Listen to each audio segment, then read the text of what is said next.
Hello दोस्तों, आज हम 12th क्लास का पढ़ाएंगे। तो भाग 12th क्लास का पढ़ाएंगे। चैप्टर 1 पढ़ाएंगे, काव्य खंड। क्या काव्य खंड? तो काव्य खंड पढ़ाएंगे। जो कड़वक है का है कड़वक। तो उसके लेखक जो है मलिक मोहम्मद जैसी है। कवि यानी कवि बोलते हैं कवि, तो मलिक मोहम्मद जैसी है। जन्म जो हुआ था अनुमानत 1492। हमें मालूम नहीं है, इनका जन्म मालूम नहीं था, ना निधन मालूम था। यानी कि इनका निधन जो हुआ था 1548 में। जन्म कहा हुआ था? तो निधन 1548 ईस्वी में हुआ था। एक अनुमान लगाया गया। कवि थे मलिक मोहम्मद जैसी। मलिक मोहम्मद जैसी कवि थे। ठीक है। निवास स्थान जायस, कब अमेठी, यूपी। ठीक है। तो देखो क्या होता है, ये जायस जो है गांव है। जायस गांव है। कब अमेठी ये का है? जिला है। कब अमेठी जिला है, उत्तर प्रदेश, यानी कि राज्य है। क्या हो गया? ये राज्य हो गया। पिता का नाम था मलिक शेख ममरेज। देखो बहुत अच्छा है, खाली कहानी को उसको सुनना होगा। ठीक है। तो इस कहानी को हम सुन लेंगे ना तो सब याद हो जाएगा। और महत्वपूर्ण बात यह है कि देखो पाठ में से कवि परिचय और इसमें से कुछ थोड़ा इसके जीवन कथा, यही ऑब्जेक्टिव पूछता है। तो ऑब्जेक्टिव पूरा कंप्लीट कर देंगे और सब्जेक्टिव भी कंप्लीट करा देंगे। ठीक है। तो निवास स्थान, ठीक है। पिता का नाम मलिक शेख ममरेज तथा इनका दूसरा नाम था मलिक राजे अशरफ। मलिक शेख ममरेज, मलिक राजे अशरफ। ठीक है। गुरु का नाम क्या था? तो सूफी संत शेख मोहिद्दीन एंड और सैयद अशरफ जहांगीर। ठीक है। इनके दो गुरु थे। ठीक है। तो सूफी संत शेख मोहिद्दीन और सैयद अशरफ जहांगीर, मतलब ये पूछ सकता है। ठीक है। तो ये याद रखने वाला है। वृत्ति, इनकी जीवन कैसे बीती? ठीक है। वृत्ति मतलब इनके जीवन। आरंभ में जायस मोहिद्दीन और क्या करते थे? ये किसानी, जायस मोहिद्दीन किसानी थे। ये क्या थे? किसानी थे, ये किसान थे। बाद में शेष जीवन फकीरों में, बचपन में, ठीक है, फकीरों में बिता दिए। बचपन में ही अनाथ थे, इनके माता पिता नहीं थे, यानी कि ये अकेले थे। ठीक है। बचपन में ही इनका माता पिता छोड़कर चले गए। ठीक है। साधुओं फकीरों के साथ भटकते हुए अपना जीवन यापन किया। साधु फकीरों के साथ। ठीक है। व्यक्ति तत्व, ये चेचक से कारण रूपहीन थे तथा बाई आंख और बाई कान का थे, वंचित थे। ठीक है। बाई आंख नहीं थी ना बाई कान थी, ये उससे क्या थे? वंचित थे। पद्मावत से कड़वक जो लिया गया है। कहा लिया गया है? तो कड़वक के दो भाग हैं।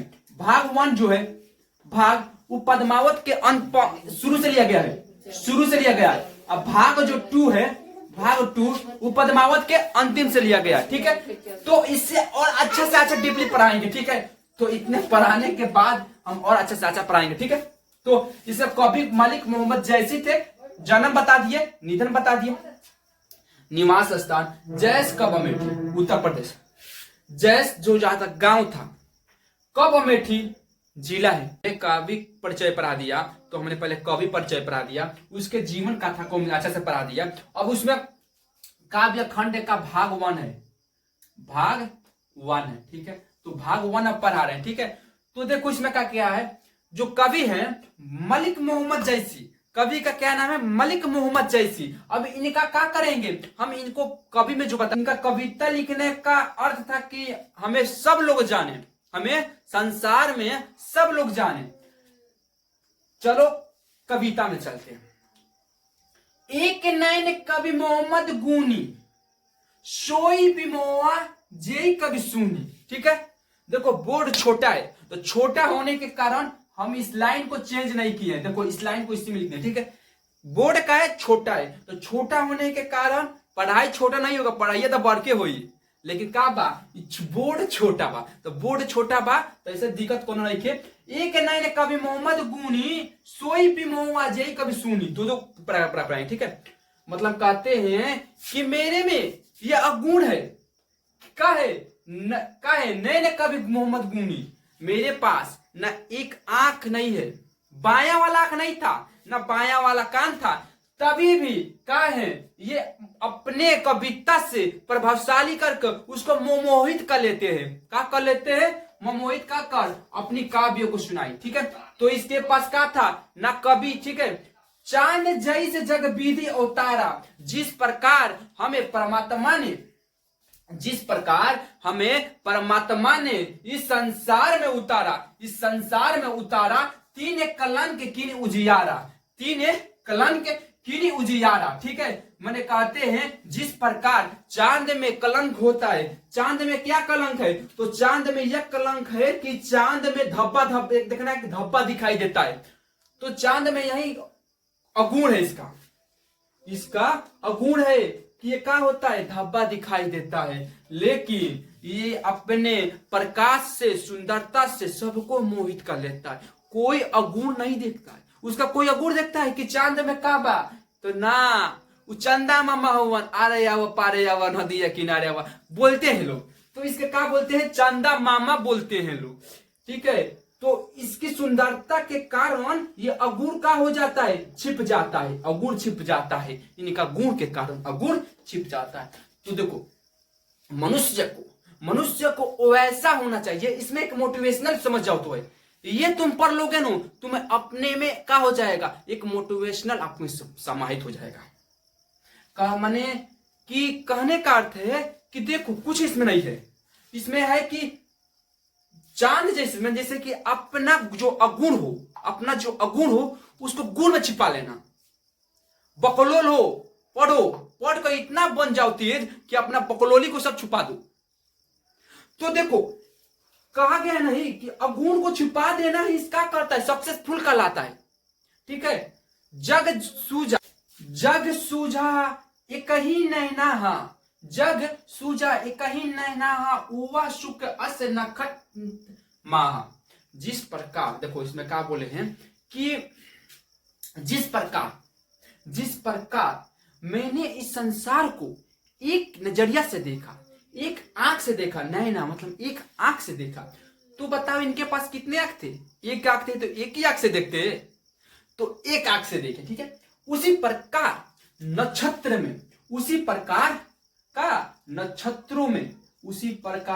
में यानी कि डेफिनेशन की तारा को होगा, तो तारा में एक शुक्र तारा जो है वो सबसे भिन्न, सबसे माने उसका चमक अलग। ठीक है, जो प्रकाश उसका अलग होता है, प्रकाश अधिक और एक अलग हट के रहता है। उसी प्रकार मैंने भी इस संसार को बस एक नजर से देखा है। जिस प्रकार शुक्र एक अलग नजर से दिखता है, उसी प्रकार मैंने भी संसार को बस एक ही नजर से देखा है कि मैंने किसी से भेदभाव नहीं किया, किसी से ऊंच नीच, अमीर गरीब, बड़ छोट, किसी को अलग नजरिया से नहीं देखा। मैंने सिर्फ तो किसके आंख से देखा? एक आंख से देखा, यानी मैंने एक नजर से देखा, सबको समान देखा, एक नजर से देखा। तो इसे बताया गया था, जो लही अनबन डाब न होई, तो लही सुगंध बसाई न सोई। बताए हैं कि जिस प्रकार एक आम के वृक्ष के डाब मतलब जब तक उसमें सुगंध नहीं आता, आम के पेड़ में तब तक उसमें गुण है कि आम को सुगंध, यानी कहा नहीं कि आम फलों का है? राजा है। आम जो है फलों का राजा है, फलों का है? राजा है। तो आम में यह गुण है कि सुगंध बहुत ही मजेदार देता है और पूरे सुगंध को क्या कर देता, वातावरण में फैला देगा और वही आम पूरा महकता है। ठीक है, इसमें क्या है? गुण है। इसमें अगुण का है कि यह हमेशा नहीं, जब तक इसमें मंजर ना आ जाए, इसमें क्या ना आ जाए, तो इसमें जब तक मंजर ना आ जाए तब तक आम के वृक्ष से सुगंध नहीं आता है, तब तक उससे आम के वृक्ष से सुगंध नहीं आता है। तो बोले हैं कि जिस प्रकार एक आम में मंजर नहीं आ जाता, यानी कि बोलते हैं हम टिकोरा, भोजपुरी बोलते टिकोरा गइल बा, तो टिकोरा नहीं आ जाता, उसी जब तक उसमें टिकोरा नहीं आ जाता, यानी कि मंजर नहीं आ जाता, तब तक वह अपनी सुगंध नहीं देता है। ठीक है, तो इसमें अपने अगुण था, लेकिन क्या किया, गुण से छिपा लिया। तो मनुष्य अपनी अगुणता को क्या करे, गुण से छिपा दे। गुण से, किन समुद्र पानी जो खारा, तो अति बहु अशुज अपारा, बहु अशुज अपारा। इसमें देखो क्या, इसका गुण है कि इसका पानी अथाह विशाल, ठीक है, अथाह है, विशाल है, अपारा इसका हमें पता नहीं चल पाएगा, इतना पानी है, विशाल बहुत बड़ा पानी, समुद्र बहुत बड़ा है, उसका हम पता नहीं लगा सकते हैं कि कहां तक पानी है। इसका गुण है कि हम पता नहीं लगा सकते हैं कि कहां तक पानी है। लेकिन इसमें अगुण क्या है, तो अगुण है कि क्या है, तो पानी खारा है, पानी को हम पी नहीं सकते। इसमें क्या है, नमक है, इसमें नमक है, तो इसलिए इस पानी को हम पी नहीं सकते हैं। क्या है, तो खारा है। भाई इसमें गुण है, इसमें गुण का था, तो इसमें गुण था कि विशाल बड़ा अथाह है इसका पानी, हम पता नहीं लगा सकते हैं, उसी प्रकार से।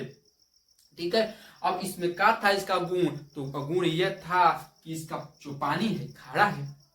अब देखो जो, ठीक है, विनाशा भा कंचन गिरी लग आकाशा, मैंने शंकर भगवान जो थे तो अपनी त्रिशूल से चलाकर और सुमेरु पर्वत को विनाश करना चाहते थे। कहा, सुमेरु पर्वत को विनाश करना चाहते थे, पर्वत को क्या करना चाहते थे, विनाश करना चाहते थे। कोई कारण होगा, इसमें नहीं दिया है कारण होगा, लेकिन इसमें अगुण कुछ होगा। तो भगवान शंकर जी ने इसको क्या करना, विनाश करने के लिए त्रिशूल चलाया। लेकिन ये क्या हो गया, कंचन यानी कि सोने का बन गया, सोने का बन गया और आकाश को छूने लगा। आकाशा लगा, लाग आकाशा यानी आकाश को छूने लगा। देखो इसमें गुण हो गया नो, अगुण था लेकिन अपनी गुण में क्या करे, छुपा दिया। जो कलंक ना पारा, कांच होई नहीं कंचन कारा। जिस प्रकार जब तक कांच जैसे कंचन है, सोना है, जब तक उसको तपाया नहीं जाता, उसको जब तक तपाया नहीं जाता तब तक उसमें चमक नहीं आती है, तब तक वो कांच जैसे ना चमके, जब तक ओकरा के का कर सकता, तपाया ना जा सके। ठीक है, याद कि मेरे पास देखो एक नयन जैसे दर्पण ओते ही, निर्मल भाव सब रूपवंत, गही मुख जो ही कही चाऊ। मतलब इसका अर्थ है कि मेरे पास, इनके पास क्या था, एक आंख था, तो संसार को किस नजर से देखेंगे, एक ही नजर से।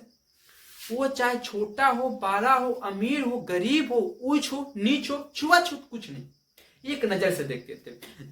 जिस प्रकार दर्पण एक नजर से देखता है, हम दर्पण में जाते हैं, काला को काला दिखाएगा, उजला को उजला दिखाएगा, तो जो जिस प्रकार से होता है उस प्रकार से पढ़ते हैं। तो हम इसको इसलिए पढ़ते हैं नो क्योंकि यहां से हमको सब्जेक्टिव पूछता है, किसी को दे देगा, पूछ देगा इसका भावार्थ तरीका होगा, तो यहां से पूछता है। ठीक है, तो हम इसलिए पढ़ते हैं। ठीक है, तो अब चलो, मोहम्मद यही कवि जोड़ी सुनावा, सुना जो प्रेम पीर गप पावा। मतलब कवि कहते हैं, मोहम्मद कहते हैं, मोहम्मद, ठीक है, कहते हैं कि मैंने इस काव्य की रचना जोड़कर की है, मैंने इस काव्य की रचना किससे की है, तो जोड़कर की है, और जो भी इसे पढ़ता है, सुना जो प्रेम का होगा, पीर का पावा, मतलब जो इसको सुनेगा वो प्रेम के पीड़ा का क्या करेगा, अनुभव करेगा, क्या करेगा, अनुभव करेगा। ठीक है, जोड़ी लाई रकत के ले, मतलब कि इसका अर्थ है कि मैंने इस काव्य की कैसे रचना की है। ठीक है, मैंने इस काव्य की रचना की है, इस शब्दों को रक्त के ले से क्या किया है, जोड़ा है। गाड़ी प्रीति नैन जल भेई का, आंसुओं को क्या किया है, इसे आंसुओं से क्या किया है, मैंने भेया है। जोई लाई रक्त के ले, मतलब यानी कि रक्त के ले से एक एक शब्द को मतलब अपनी कहानी का बित अस्किन्हा मकुया रहे जगत मह चिन्हा। ठीक है, मैंने इस काव्य की क्या, तो मैंने इस काव्य की रचना जानबूझकर की है। मैंने इस काव्य की रचना जानबूझकर की है, जिससे मुझे लोग का करे जाने, इस पाठ को का करे, इस काव्य को पढ़कर हमें लोग जाने। देखो इसको पढ़ने में और मजा आएगा, जिसे बना करो, जैसे राग बनाए तुम।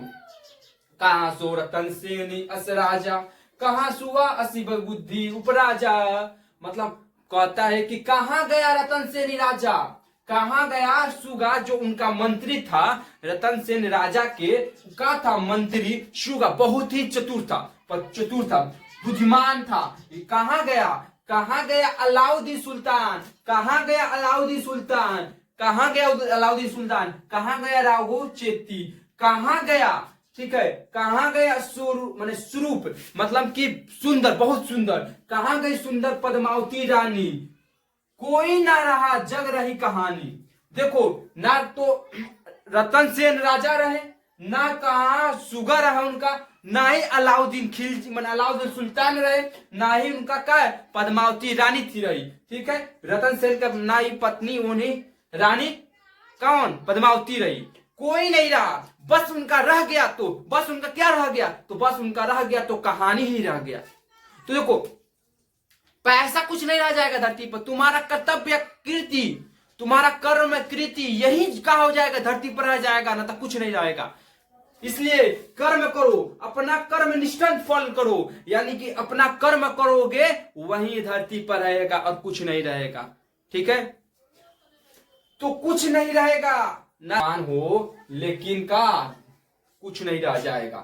तो धनी स्व पुरुष जस कृति जासु, मतलब कहता है कि धनी पुरुष कौन है, धनी पुरुष कौन है बताएगा, धनी पुरुष कौन है, जिसके पास पैसा है, जिसके पास बंगला गाड़ी घोड़ा बकरा सिर्फ है, नहीं, धनी इसमें कौन करता है, जिसकी कृति, जिसकी कहानी, जिसकी कर्म जो जिससे सब लोग जाने, वही का कहलाता है, जिसके कर्म से सारे लोग जाने, सारे दुनिया जाने, उसी को हम क्या कहते हैं, तो उसी को धनी व्यक्ति कहते हैं, उसी को धनी व्यक्ति कहते हैं।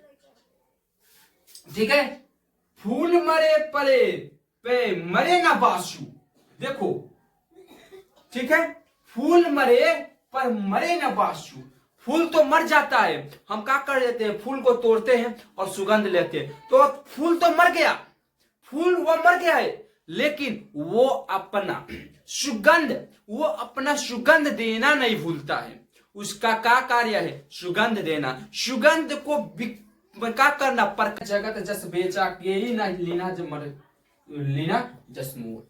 मतलब कहते हैं कि कोई कर्म कृति को खरीद नहीं सकता है, ना खरीद सकता है, ना ही बेच सकता है, उसका लेन देन नहीं हो सकता है। तुम कृति अपना कर्म करोगे, तुम अपने लिए करोगे, दूसरे के लिए नहीं, दूसरे के लिए नहीं कर्म करोगे, तुम कर्म अपने लिए करोगे, खुद के लिए करोगे, खुद के लिए करोगे। तो कर्म को ना तो बेचा जा सकता है, ये बेचने वाली वस्तु है नहीं, ये खरीदने वाली वस्तु है नहीं। पढ़े कहानी हम स्वरे दुई बोल, मतलब इस कहानी को जो भी पढ़ेगा बस कुछ नहीं करना है, बस दो शब्दों में, यानी कि दो शब्दों में क्या करे, हमें याद कर ले, बस यही काफी है। ठीक है, पाठ खत्म हो गया। तो हम क्या पढ़ा दिए, पाठ भाग का पढ़ा दिए थे, काव्य खंड 1 पढ़ा दिए, काव्य खंड 1 पढ़ा दिए, कडबक काव्य खंड 1 यानी कि कडबक पढ़ा दिए, काव्य खंड 1 यानी कडबक पढ़ा दिए, कडबक। दूसरे वीडियो में देखिएगा हम क्या पढ़ा देंगे, सूरदास के पद पढ़ा देंगे।